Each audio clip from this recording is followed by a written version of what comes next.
Senhor que cuida de nós. Cuida de nós.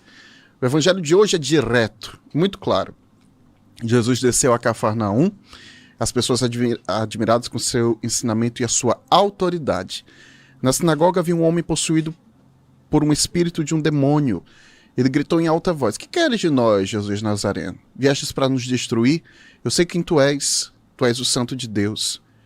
Jesus o ameaçou dizendo: "Cala-te e sai dele." Então o demônio lançou o homem no chão, saiu dele e não fez mal nenhum. O espanto se apossou de todos e eles comentavam entre si: "Que palavra é essa? Ele manda nos espíritos imundos com autoridade e poder e eles saem." E a fama de Jesus se espalhava. Gente, me diz uma coisa. Seja bem sincero comigo. O demônio aqui, nesse evangelho, nessa situação, ele está falando alguma coisa de errada? Pense bem. O demônio está falando alguma coisa de errada? Primeira coisa que o demônio diz: "Que queres de nós, Jesus Nazareno?" Não xingou Jesus. Chamou Jesus pelo nome e perguntou: "O que você quer da gente?" Segunda pergunta: "Você veio para nos destruir?" Não falou nada demais, porque Jesus de fato veio destruir o poder do mal. E se nós caímos nessa tentação absurda de dizer que o demônio não existe, o inferno não existe, que o pecado não existe, nós simplesmente jogamos fora a missão de Jesus. Porque se Jesus ele não veio vencer o mal, vencer o pecado e morrer por conta dos nossos pecados, vencer o poder das trevas e abrir para nós as portas do paraíso, o que Jesus veio fazer aqui? Não, é porque ele veio dar umas lições bonitas, falar umas palavras bonitas. Jesus não era um filósofo, gente. Palavra bonita. Platão veio e falou. Vieram tantos outros filósofos, até santos, né? E falaram. Só que Jesus fez uma coisa que só ele podia fazer: abrir para nós as portas do paraíso que estavam fechadas. Conduzir-nos de novo ao reino do céu. Jesus ele não veio para nos iludir, achando que essa terra é o que vai ser o céu. Fazendo com que a gente se iluda, achando que é só a gente sentar todo mundo bonitinho numa mesa. Diz assim: "Vamos fazer o seguinte, vamos transformar o mundo no paraíso, certo? A gente não briga mais, a gente fica tudo de mãozinha dada, bem bonitinho, vamos fazer um piquenique e comemorar." Não. Porque ele sabe, Jesus ele sabe da nossa tendência ao pecado. Enquanto nós estamos aqui nessa terra, nós estamos numa constante luta, não contra os outros, mas contra o pecado, contra o mal. Toda vez que aparece na Bíblia o inimigo, até mesmo no Salmo: "Senhor, livra-me dos meus inimigos", Jesus não está falando, o Deus não está falando do inimigo que é o outro, porque não é. Não é. O outro não é o nosso maior inimigo, não. Nosso inimigo é o pecado, é o demônio. O nosso inimigo são todas as ofensas contra a caridade, primeiro com Deus, depois com o próximo. E esse é o nosso inimigo. E o outro não é meu inimigo, Pavel, não. Sabe por quê? Porque se eu posso fazer as pazes com o outro e a relação entre eu e ele ficar bem, como que eu vou escrever um salmo dizendo: "Senhor, livra-me desse"? Não, se ele pode se tornar meu amigo, é algo que se transforma, é algo que muda,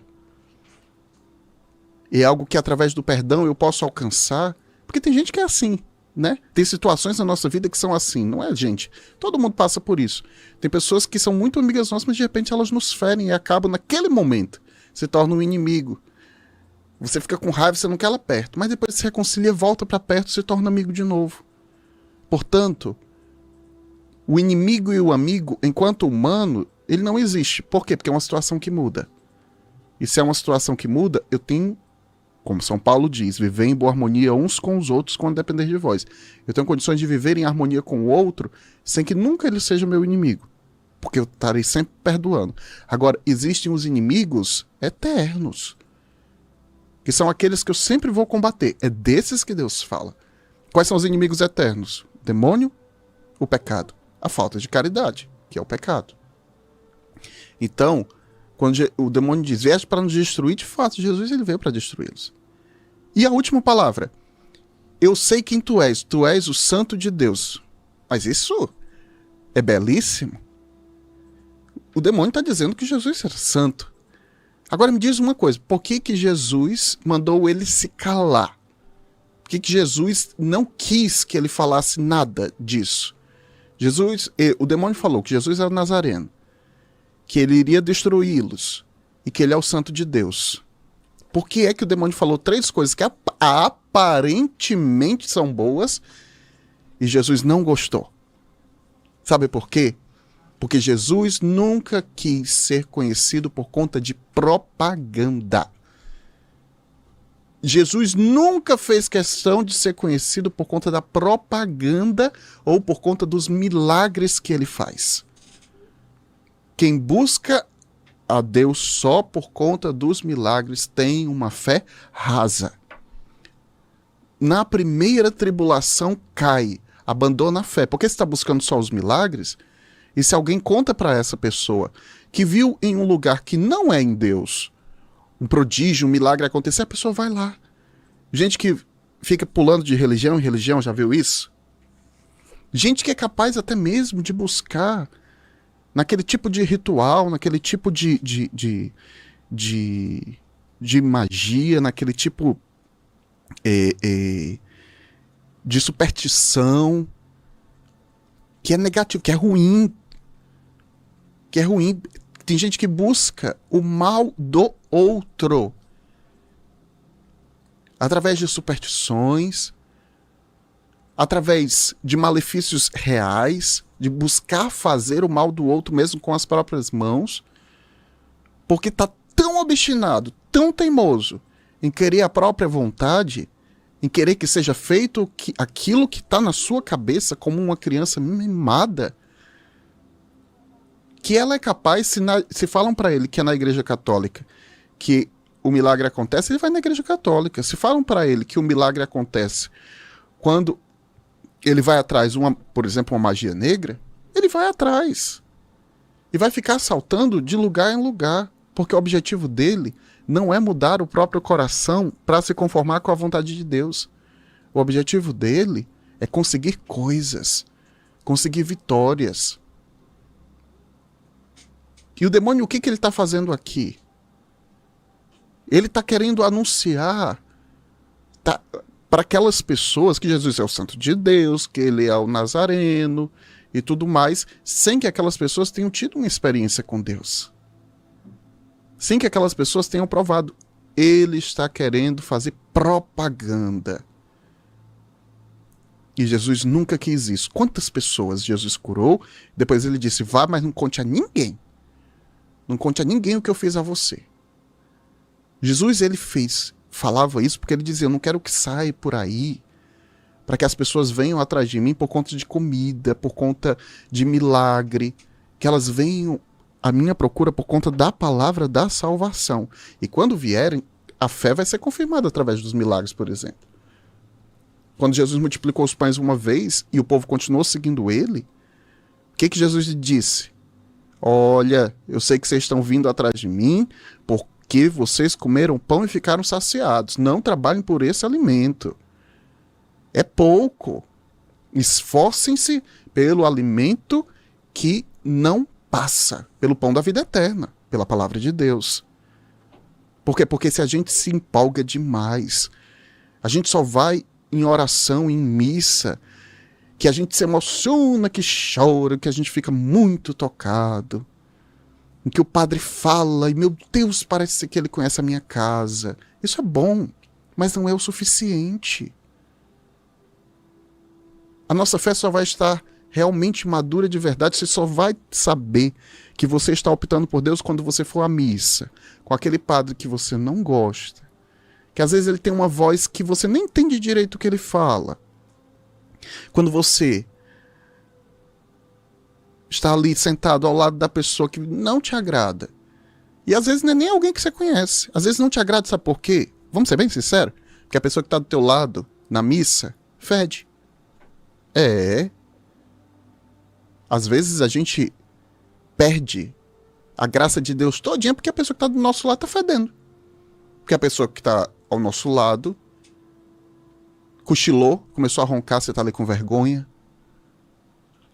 Ou porque você chegou na igreja e estava lotado. Porque é alguém que está cutucando o celular o tempo todo na missa. Aí, pronto. Acabou com a minha missa, não consegui participar em nada. Ave Maria, vou ter que me confessar. Porque foi horrível.